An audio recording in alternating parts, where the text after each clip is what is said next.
जगातल्या साधारण 55 अशा युनिव्हर्सिटी आहेत, तर त्या तुम्हाला वेगवेगळ्या फील्डमध्ये जाण्यासाठी फेलोशिप देतात.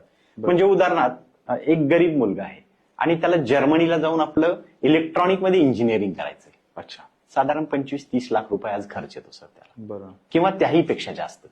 तर तुम्हाला जर्मनीतल्या काही युनिव्हर्सिटी आहेत की तुम्ही इलेक्ट्रॉनिक मध्ये इंजिनिअरिंग करणार आहे, पण तुमच्याकडे यापूर्वीच इलेक्ट्रॉनिक मध्ये काहीतरी एक वेगळा कन्सेप्ट आहे.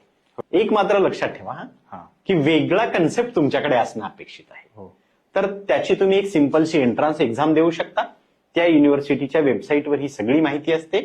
त्याचा एक प्रोजेक्ट सबमिट करू शकता, एक इंटरव्ह्यू होतो आणि त्याच्यानंतर तुम्ही सिलेक्शन झाला तर तिथून पुढे तुमचा ट्रॅव्हलिंग, येणं जाणं बाय एअर, अकॉमोडेशन, तुमची ट्युशन फीस, तुम्हाला स्टायफंड सुद्धा मिळतो.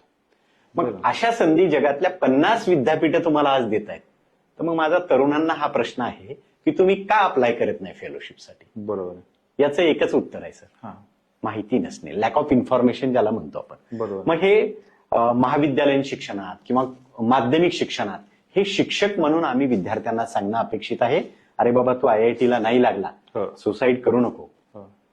आयुष्यात खूप संधी आहे. अशा फेलोशिपच्या माध्यमातून तो हे करू शकतो.